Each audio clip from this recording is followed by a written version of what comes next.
what up guys? So back in the STI and back in Chicago. I'm on my way to work, so I just wanted to use this time to kind of talk to you guys a little bit more about the how the access port feels to stage 1 with the intake, with and without the intake. So got the car mount finally for the GoPro, so this should be pretty nice. I mean, I figured, you know, why not just talk about it while I'm sitting here in traffic with you guys. So all right, so the access port stage 1 tune without the intake.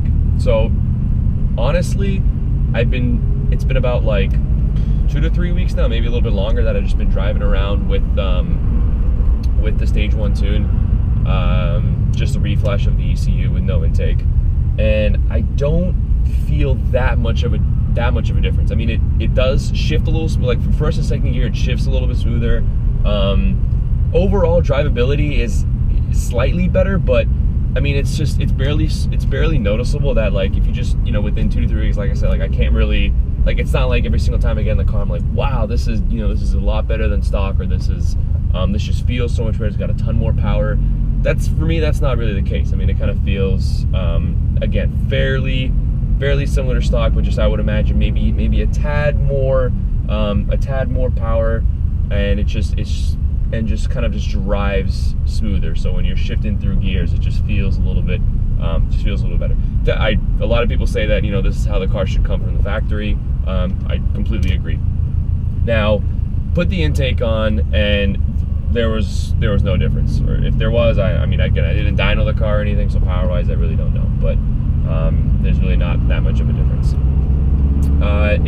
The car, it just gets a little louder because obviously the intake makes the swooshing noises and all that. But I also read that the stage 2 and up, they're not compatible with the intake. So when I read that, I was like, all right, well, that's not really, like, I was hoping to just kind of build upon it, but then I don't know, there's just mixed reviews, so I just decided to, like, take the intake off and just put the stock airbox on there. And I'm also still under warranty for a little bit longer, so I was like, you know, if anything goes wrong, whatever, I can just kind of flash the ECU back to the stock tune, and then just leave it at that, leave the stock intake the way it was. So I decided to take the SF intake off.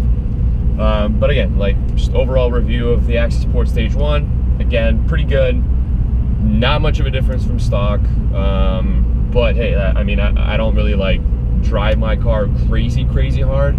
I've only tracked it like once, and that was on the stock tune. I haven't tracked it since. It's getting colder up here in Chicago, so it probably won't. But obviously I pushed it if I had some time or whatever. But had some free space. And again, it does feel, it's just smoother. That's the one word I can describe it, just smoother. So all right, so that's kind of the intake. Again, the access port. I will as I, you know, once I'm out of warranty, which is, you know, a couple more months, I'll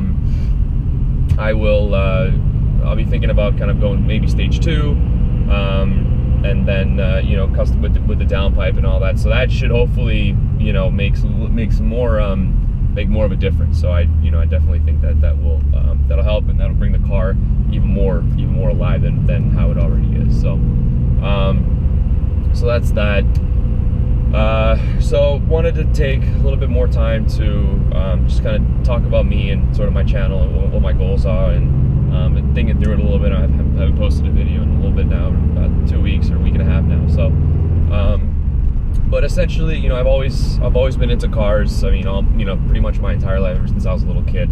I never really had a chance to get into it just because of school, and I, you know, played a sport growing up. I've been playing tennis all my life, so I ended up going to college on a scholarship, and just, you know, just cars never really didn't really have time for it. I should put it that way. But so my first car ever was a Scion TC, and I mean, I love that thing. I got it sophomore year of college, and I mean, I love that thing to death. I mean, it had the TRD supercharger in it. I mean, it blew up on me. I think maybe within 3 years or whatever. So I ended up, I can't remember what blew, but something blew, and it was just, like, overall, that supercharger was just not a good fitment for the car. So anyway, I actually ended up getting into an accident. Wasn't my fault, thank God, and I'm okay. But car got totaled, and then what I did was I bought myself a Nissan 350Z. I think it was 2004, 2005 now. So I had that car for about 2 years. Loved it. Had a ton of miles on it though. Like, I mean, I got it really cheap. I got it for like $5,000 or something like that. Really, really cheap. Had a ton of miles on it, but didn't have any issues. Completely stock. I just upgraded the exhaust. I think I had test pipes on there. But yeah, I mean, that's. Then sadly, I got rear-ended in that car.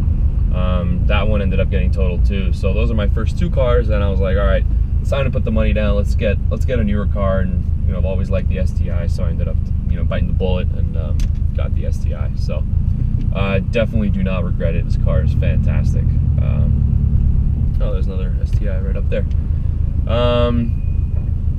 So yeah, so that's kind of a little bit about me, a little bit about my background, my history. Again, I showed you guys the other video, my my Skyline. That's kind of my project car. So that's the car that I really wanna focus on.